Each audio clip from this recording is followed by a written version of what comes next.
How do while loops work in Python?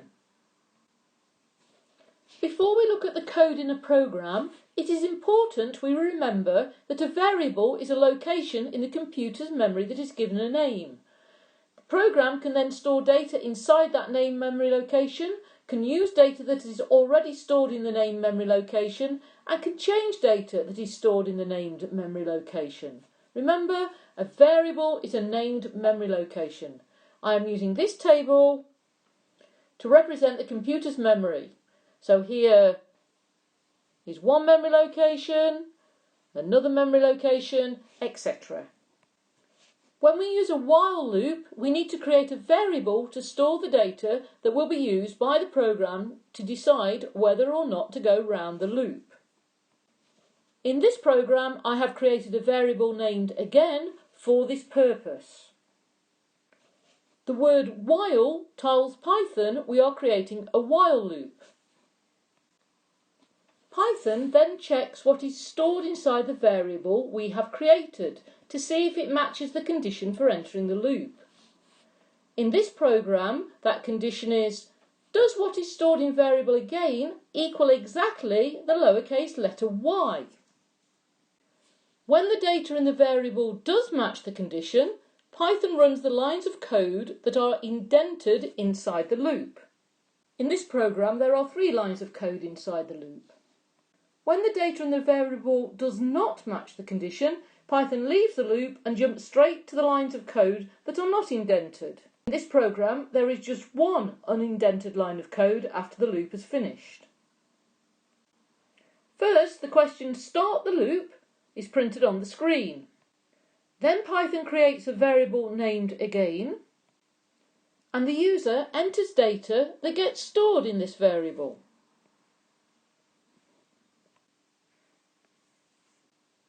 Python compares what is stored in variable again with the lowercase letter y.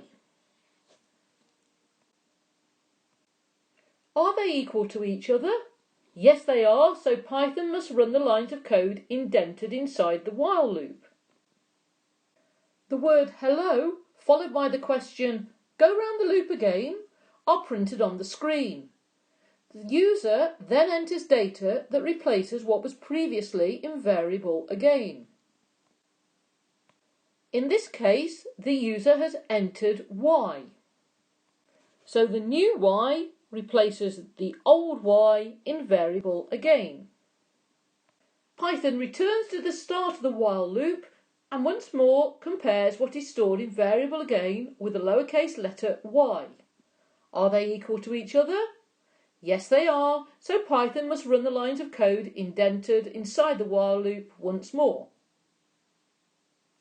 The word hello, followed by the question "go round the loop again," are printed on the screen. The user enters data that replaces what was previously in variable again. In this case, the user has entered y.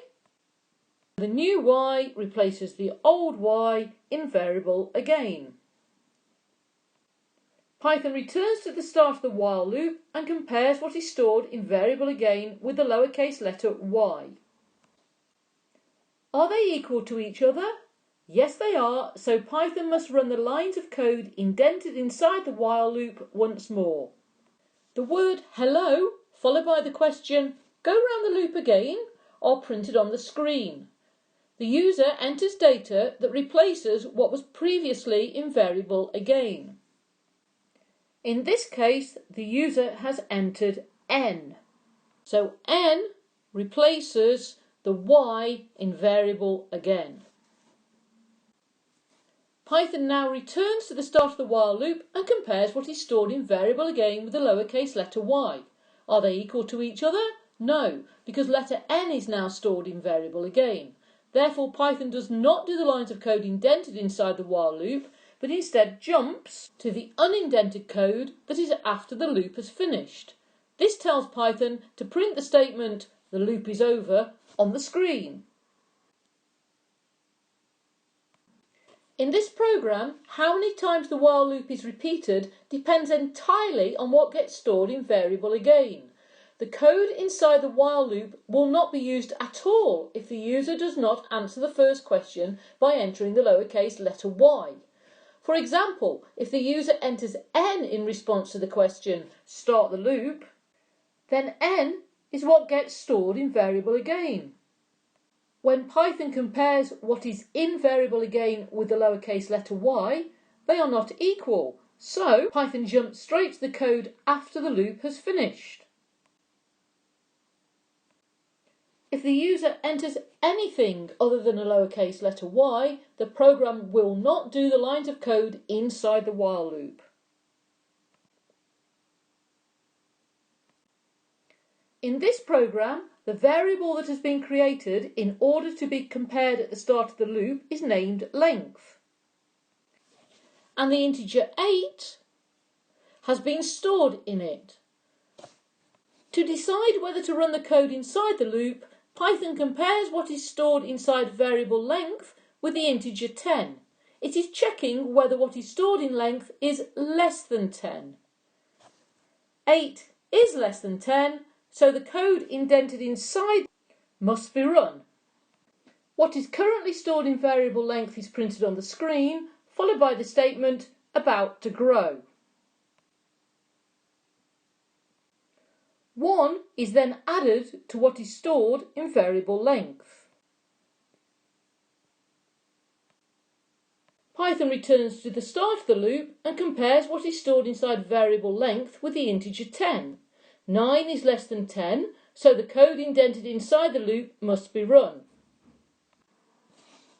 What is currently stored in variable length is printed on the screen, followed by the statement about to grow.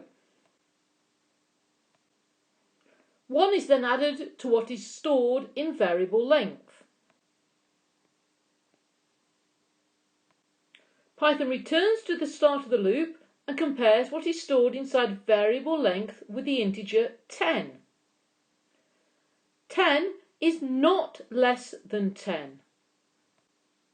So Python does not do the code inside the loop, but instead jumps to the unindented code after the end of the loop. The statement stopped growing is printed on the screen, followed by what is stored in variable length. Our final program starts by creating a variable named calc and storing the answer to the calculation 2 plus 4 inside it.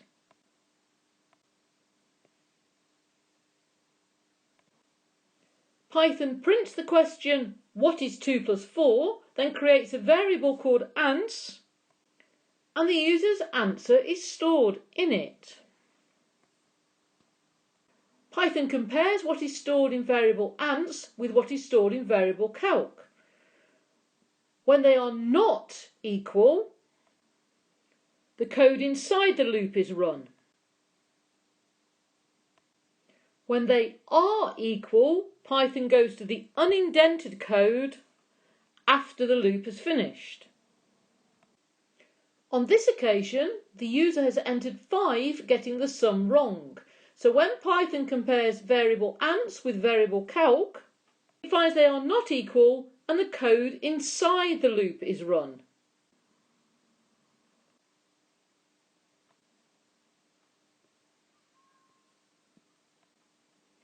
The user enters 7, getting the calculation wrong for a second time. So when Python compares ans with variable calc, at the start of the loop, it finds they are again not equal, so the code inside the loop must be run again. This time, the user enters 6.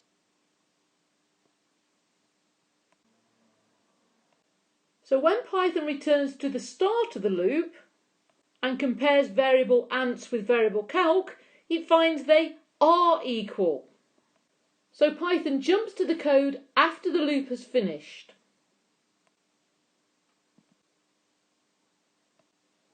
Should the user enter the correct answer when the program first starts, the code inside the loop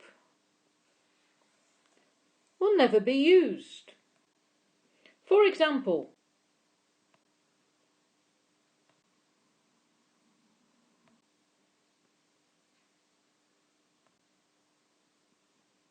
The user has straight away entered 6, so when Python compares variable ants with variable calc, it finds they are equal.